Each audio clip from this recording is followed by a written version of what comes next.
आधार कार्डला pan card link करणं अनिवार्य झालं आहे. मित्रांनो, तुम्ही जर आधार कार्डला पॅन कार्ड लिंक केलं नसेल तर तुम्ही 31 डिसेंबर 2025 तुमच्या आधार कार्डला पॅन कार्ड लिंक करून घ्या. नाहीतर तुम्हाला 1000 रुपयाचा दंड आकारावा लागेल. तर मित्रांनो, जर तुम्ही आधार कार्डला पॅन कार्ड लिंक केलं असेल की नाही हे चेक करण्यासाठी तुम्हाला काय प्रोसेस आहे ते तुम्हाला 2 मिनिटात सांगणार आहे.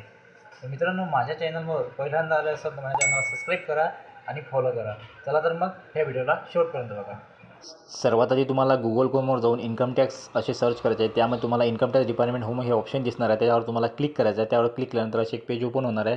त्या पेजमध्ये खाली थोडं स्क्रोल करायचं आहे. खाली स्क्रोल केल्यानंतर तुम्हाला एक ऑप्शन दिसणार आहे, लिंक आधार स्टेटस या ऑप्शनवर तुम्हाला क्लिक करून घ्यायचं आहे. यावर क्लिक केल्यानंतर तुमच्यासमोर आणखी एक पेज ओपन होणार आहे लिंक आधार स्टेटसचं. त्यामध्ये तुम्हाला तुमचे जे पॅन कार्ड आहे ते पॅन कार्ड नंबर इथं टाकायचा आहे. खाली आधार नंबर टाकून घ्यायचा आहे आणि खाली एक ऑप्शन दिसत आहे व्ह्यू लिंक आधार स्टेटस, यावर तुम्हाला क्लिक करून घ्यायचं आहे. यावर क्लिक केल्यानंतर तुमच्यासमोर आणखी एक पेज ओपन होणार आहे. त्यामध्ये तुम्हाला दिसणार आहे your PAN is already link given Aadhaar. जर तुमचं पॅन कार्ड आधार कार्डला लिंक असेल तर तुम्हाला पॅन कार्डला आधार कार्ड लिंक करायची आवश्यकता नाही आहे. तर अशा प्रकारे तुम्ही घर बसल्या तुमच्या आधार स्टेटस चेक करू शकता.